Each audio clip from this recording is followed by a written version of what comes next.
a dúvida de hoje é muito comum, viu? É sobre o uso das aspas. Vamos colocar aqui na tela, olha só. Quando usar, gente, as aspas simples, que é essa aqui, ó, quando tem um tracinho só, uma aspazinha assim. E quando usar as aspas duplas, que é quando tem dois tracinhos. Você sabe quando usar cada uma delas? A professora de língua portuguesa Carol Silva vai contar pra gente quando usar cada uma delas. Vamos ver.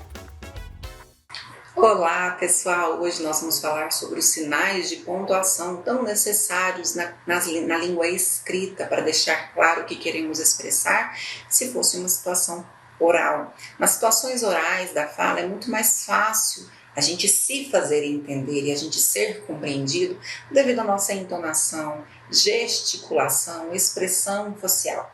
Mas e na língua escrita? Como é que nós faríamos? Bom, para isso existem os sinais de pontuação. São essas as funções dos sinais de pontuação.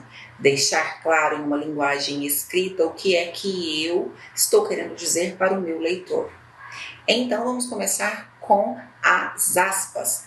Aspas, aquelas conhecidas, elas têm dois tipos. Nós temos as aspas duplas e nós temos as simples. Sim, temos as simples também. E aí, qual delas eu vou utilizar? Primeira situação. As aspas, em questões na linguagem escrita, elas costumam ser muito utilizadas para fazer uma citação. Você fazer referência a algo que já foi dito anteriormente por algum outro autor.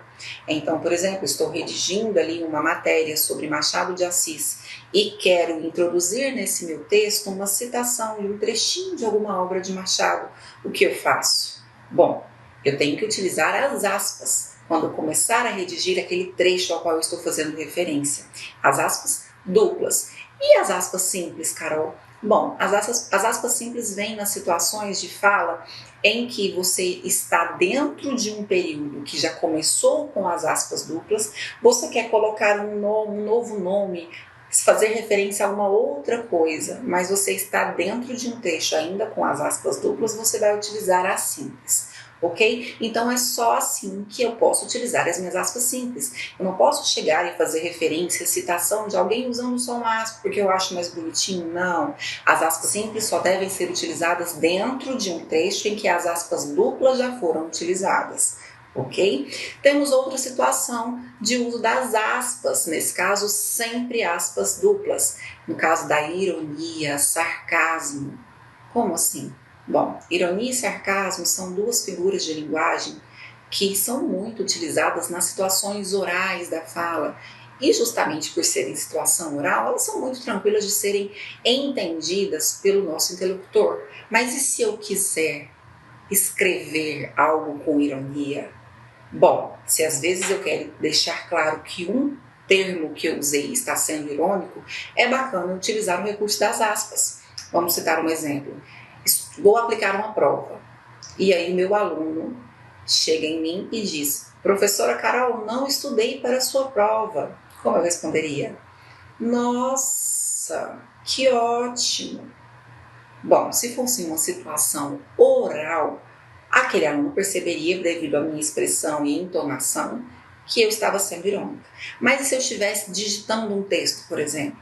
Poderia muito bem usar aspas no meu ótimo, para ele perceber que não, aquilo ali não tem nada de ótimo, ok? Então, as aspas duplas, sempre que eu quiser fazer uma referência a algum autor, a algum trecho, ou estiver usando figuras de linguagem, ironia e sarcasmo. E as aspas simples apenas dentro de trechos em que eu já estou utilizando as minhas aspas duplas, ok? Até mais, aguardo vocês para a nossa próxima. Tá ótimo, professora Carol, obrigado, viu, por esclarecer mais essa dúvida aí, né? Agora ninguém erra mais, todo mundo vai saber quando usar as aspas e quando usar as aspas simples ou as aspas duplas, porque isso gera dúvidas em muitas pessoas, né? Eu mesmo já me confundi, mas agora aprendi direitinho, não erro mais.